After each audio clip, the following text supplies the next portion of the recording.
जय श्री कृष्ण। प्रिय दर्शकों, बड़े ही सुंदर 3 प्रश्न मस्तिष्क में उभरते हैं और इनके बारे में जानने की जिज्ञासा बलवती हो जाती है। प्रथम, क्या यह सत्य है कि कोई भगवान को भजे तो भगवान अपने हो जाते हैं?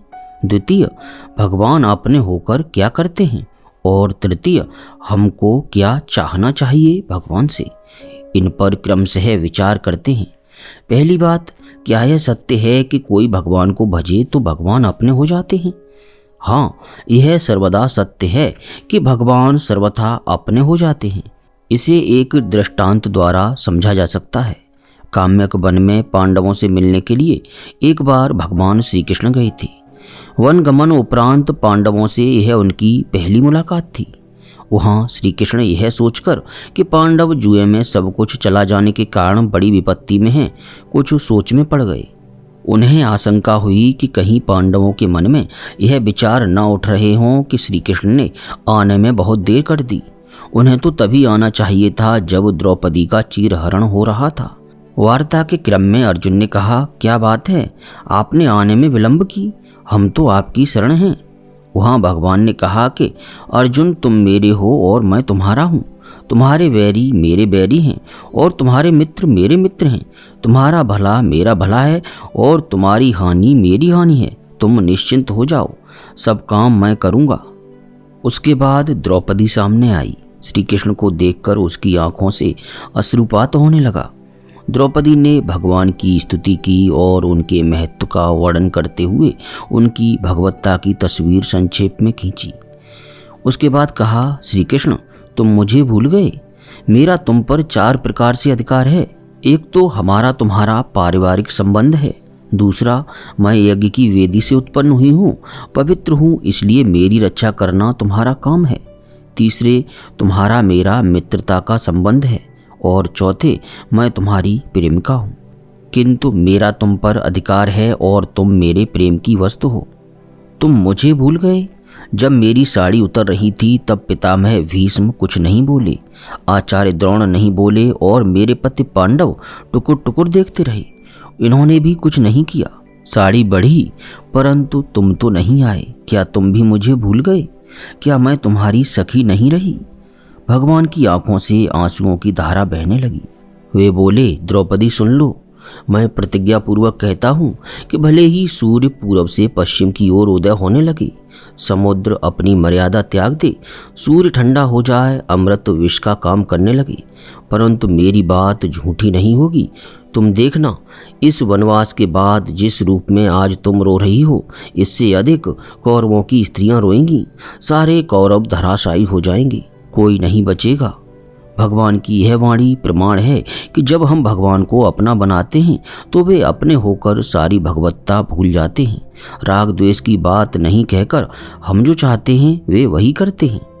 प्यारे भक्तों, दूसरे प्रश्न का यही उत्तर है कि भगवान जब अपने हो जाते हैं तो जो हम चाहते हैं वे वही करते हैं।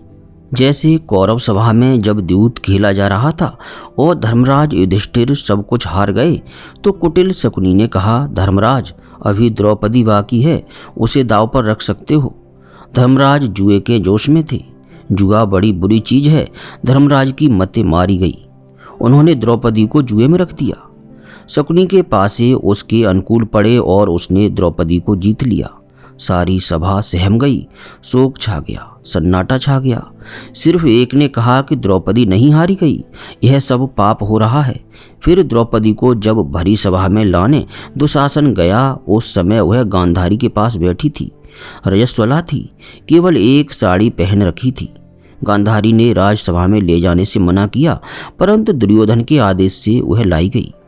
वहां द्रौपदी ने पूछा, दादाजी, क्या मैं हारी गई? पितामह, क्या धर्मराज को मुझे दांव पर रखने का अधिकार था? उस समय दादाजी की मतें मारी गई। उन्होंने कहा, बेटी, मुझे पता नहीं, युधिष्ठिर से पूछो। युधिष्ठिर उस समय चुप थे।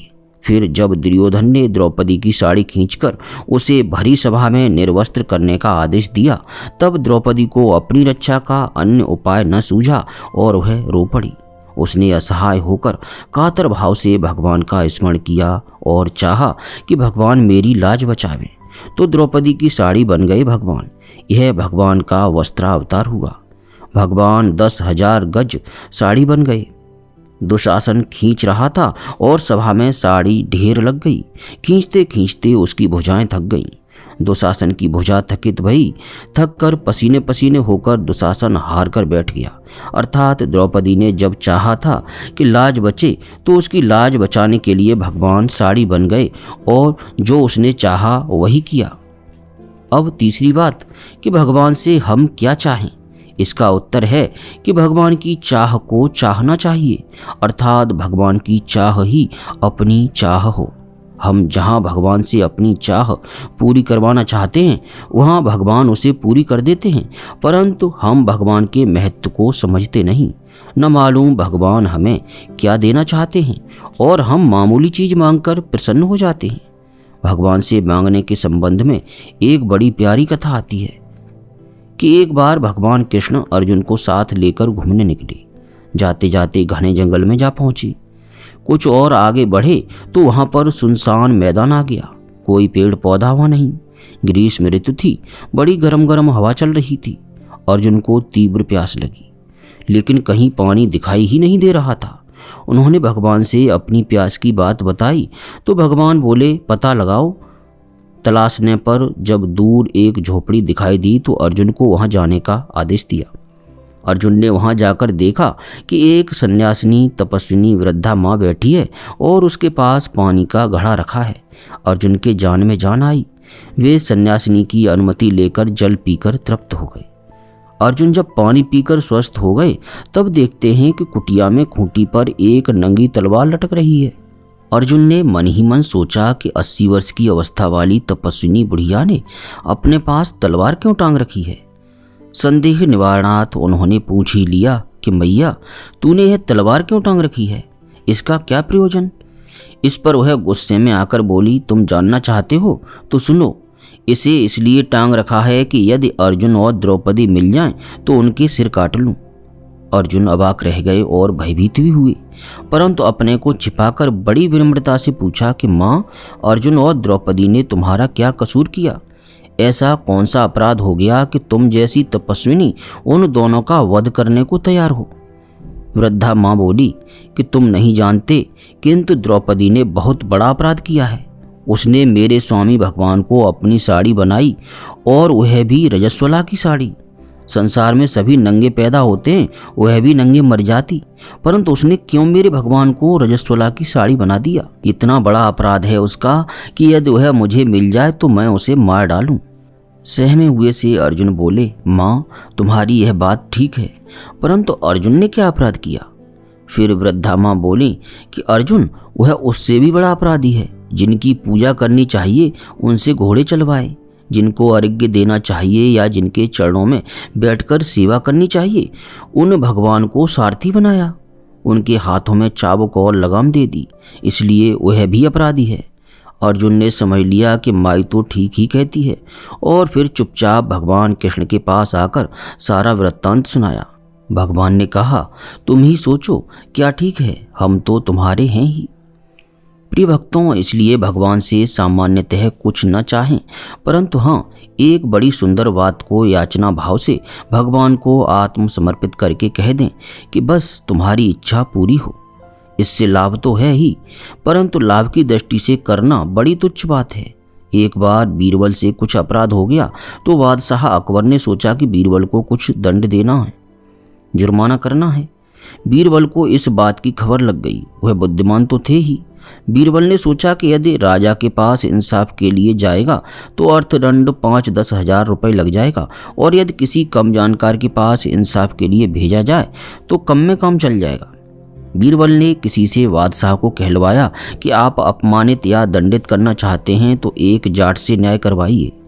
बादशाह ने स्वीकार कर लिया और जाट को बुलाकर कहा कि बीरबल का न्याय करना है। यदि कसूर साबित हो जाए तो जुर्माना करना है। दोष साबित था ही। जाट ने सोचा क्या जुर्माना करें, उसे अधिक गिनती आती नहीं थी। 3 बीसी करें कि 5 बीसी, अर्थात 60 या 100 रुपये। सोचा कुछ कम करें तो 3 बीसी जुर्माना कर दिया। वह 5 बीसी से अधिक गिनती ही नहीं जानता था, तो जुर्माना कहाँ से अधिक करता। इसी प्रकार हम अल्पज्ञ सीमित बुद्धि मनुष्य भगवान से क्या मांगे। जितना मांगेंगे उतना ही ठगे जाएंगे। भगवान पर छोड़ दें तो भगवान अपनी मर्जी से दे देंगे। हम किसी बड़े आदमी से कुछ भी अपनी बुद्धि के अनुसार ही मांगेंगे, परंतु यदि उसकी मर्जी पर छोड़ दिया तो वह अपनी हैसियत के अनुसार देगा। इसमें लाभ भी है। यद्यपि लाभ की दृष्टि से मांगेंगे तो प्रेम नहीं होगा। हमें यह मांगना चाहिए कि प्रभु आप जो चाहें वह दें। आपकी चाह से मेरी चाह कभी विचलित न हो, और यदि हो तो उसे पूरी मत करना। आप यदि मृत्यु दे दें तो हम आपकी दी हुई मृत्यु को अमरता मानें। आप नरक में भेजोगे तो आपके भेजे हुए नरक को हम बैकुंठ से बढ़कर मानेंगे। आप जहाँ रखें, जैसे रखें वैसे रखें। जो भी करेंगे उसी में हमारा मंगल है और उसी में हम प्रसन्न हों। प्रिय साधकों, पुनः हमें भगवान से चाहना है भगवान की प्रीति, प्रसन्नता, सुख और रुचि। भगवान की प्रसन्नता, प्रीति और सुख हमें जहाँ जैसी अवस्था में रखे वही हमारे लिए परम सुख, परम सौभाग्य, परम लाभ है। इससे बढ़कर कोई अन्य लाभ और सौभाग्य नहीं। वीडियो आपको कैसा लगा इसके बारे में कमेंट करके अवश्य बताएं। अधिक से अधिक लाइक और शेयर करें जिससे दूसरे भक्तों को भी लाभ प्राप्त हो सके। किसी प्रकार की त्रुटि के लिए क्षमा चाहते हुए आप सभी से विनती है कि अपने हृदय में अपने इष्ट देव का स्मरण करते हुए प्रेम से बोलिए हरे कृष्ण कृष्ण कृष्ण हरे हरे, हरे राम राम राम हरे हरे।